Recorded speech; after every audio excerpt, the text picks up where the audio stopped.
Welcome to TechWire, the official video series of Supermarket News, where we explore the hottest trends in news in grocery technology. I'm your host today. I'm Abbey Lewis. I'm the Vice President of Content Strategy here at Supermarket News and Informa Connect, and we are coming to you live from the inaugural GroceryNEXT conference.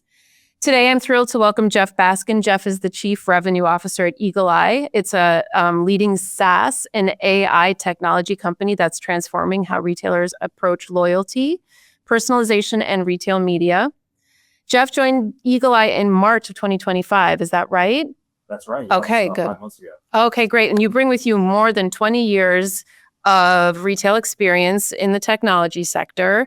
You have a deep expertise in grocery, convenience, restaurant, and big box retail verticals. Jeff, that was a long-winded way of saying welcome to the TechWire podcast. Thank you so much. It's great to be here and great to be here at the inaugural GroceryNEXT. Yeah, it's the first of many. Okay, so for our listeners who might not be familiar with Eagle Eye, could you give a quick overview of what the company does? Sure. We are a worldwide organization that's based in the UK.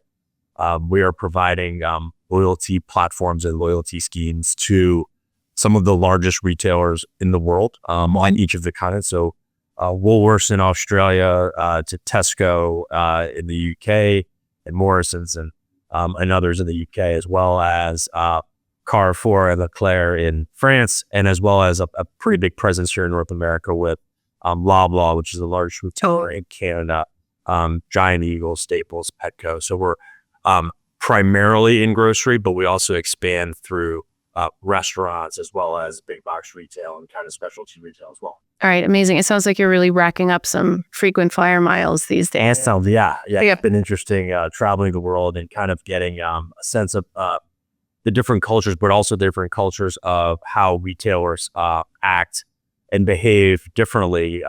They're doing the same thing. They're selling food, they're selling clothes, but they're doing it a little bit of a different way depending on where they are. It sounds super fun, actually. Very interesting. Well, we've been hearing a lot so far at this conference, this event, about loyalty programs and how they're evolving beyond just points and discounts.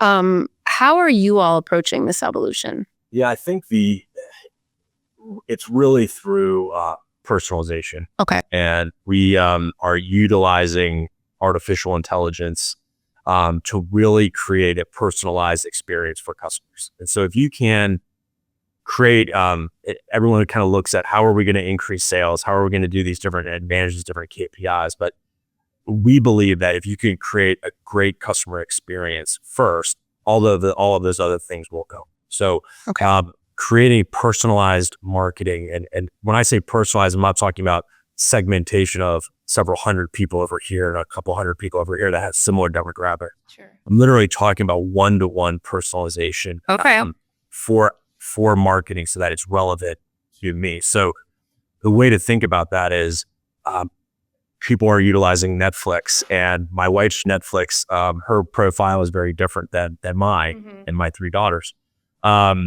And my Instagram feed is personalized to me, and that's why people are on it all the time. Yeah. We look at that as the same way, using similar algorithms and using similar AI to make sure that when I'm on my app, I'm on the web, or I'm in the store, that the shopping experience has a similar personalization, a similar feel, because I'm looking at and shopping for the things that I want. Therefore, I'm going to buy more, and I'm probably going to be more loyal to that store because they're putting offers in front of me that are relevant. All right, that makes a lot of sense. I know that grocery retailers are particularly interested in building stronger relationships with their customers, which of course comes through personalization. How are you seeing grocery chains approach loyalty differently than, say, restaurants? You mentioned you work in the restaurant space, or than convenience even.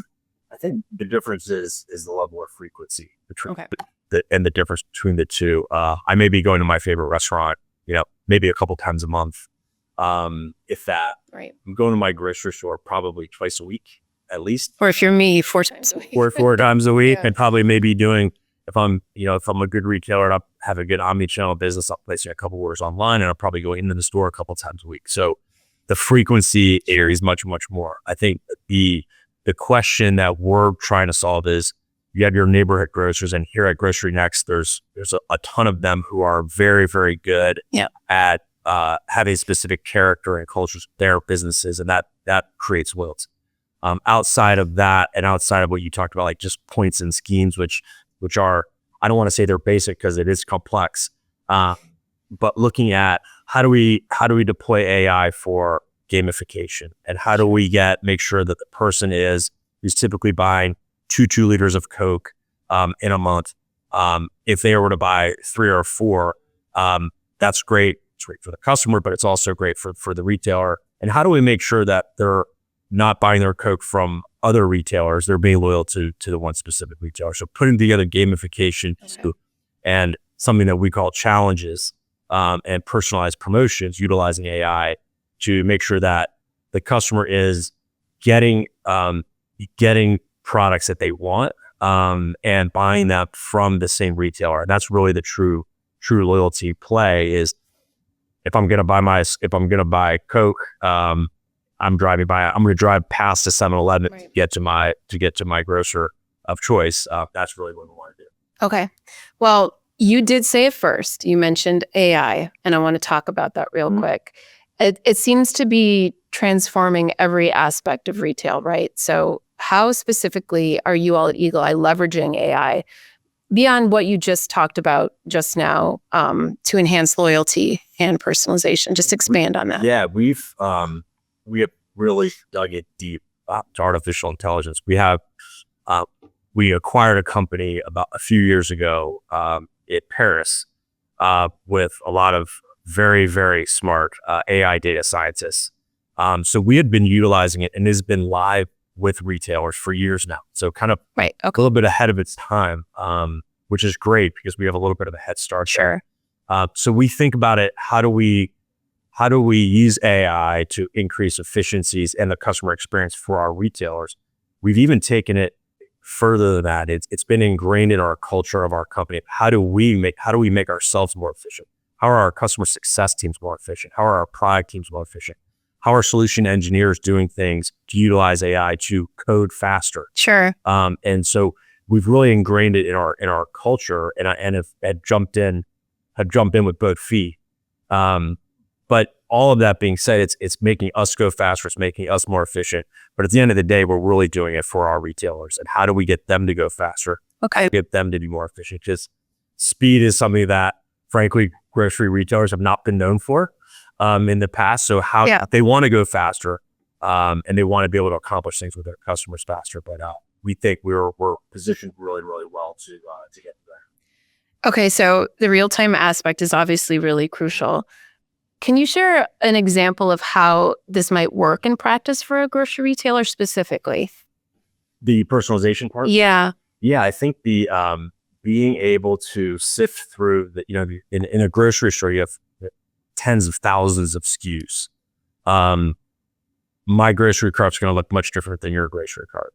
Mm-hmm. So how do we take personalization to the next level and say, and where they are as well, meaning meet the customer where they are. So whether they're on their mobile device, on the website at home, or in the store, creating a true, I like to use the word unified commerce ecosystem, but hitting that customer when it's relevant to them. So it could be utilizing location technology that when they're the selling section and putting a Dietz and Watson also in front of them, and making it goes back to that customer experience where we're trying to something that's more relevant to them. I don't want to. I have 3 teenage daughters. I have no need for Gerber baby food. Don't send me a coupon. No diapers for me. Or you'll get an offer in front of me for that. It's not relevant. So, and right now you see just people throwing coupons, throwing promotions at everyone.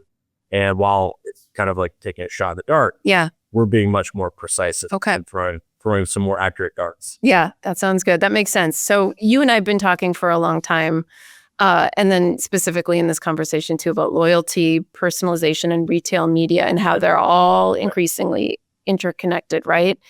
You've talked about this convergence with me before. Can you explain how these elements work together? Yeah, it's interesting because retail media, I think people would define it. Everyone defines it differently, even in the conference. So thus far, people have different views on it. It's really big for the CPG brands. If I can provide a better tool set, for lack of a better word, to give to the retailer to push certain brands that customers want, Sure. it's much more valuable for the CPG brand. So if you look at the retail media connection to that, if we can look to Pepsi or Coca-Cola or a Mondelez and say, hey, we're going to almost guarantee incrementality. That's really what they want, right? Everyone's trying to drive more sales. And if I can do it in a way that creates that great customer experience again, and everyone is going after the same bucket of dollars, if you will.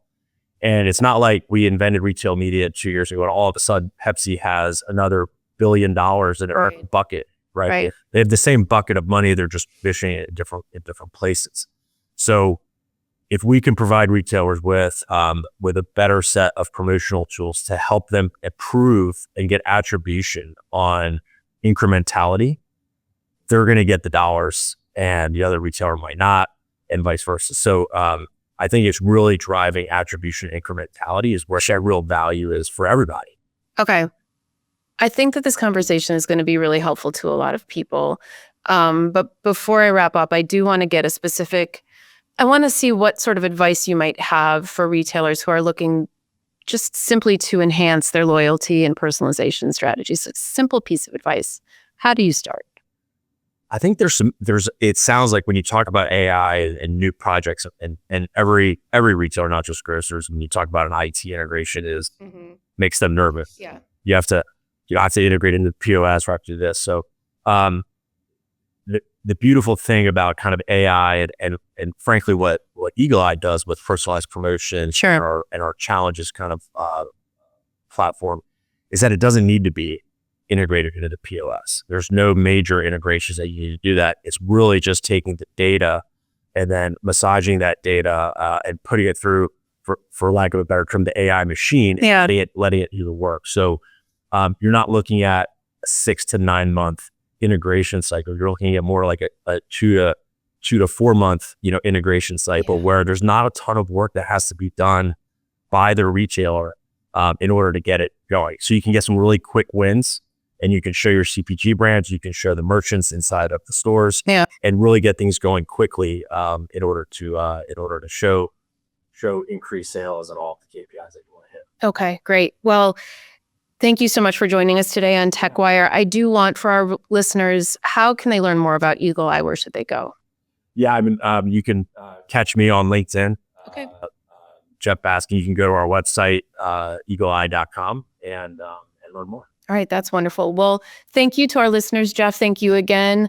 Remember to like and subscribe on YouTube, of course, and follow us on LinkedIn, and join us the next time as we continue to explore the hottest trends in news and grocery technology. Until then, I'm Abbey Lewis, signing off live from Grocery Next. Take care.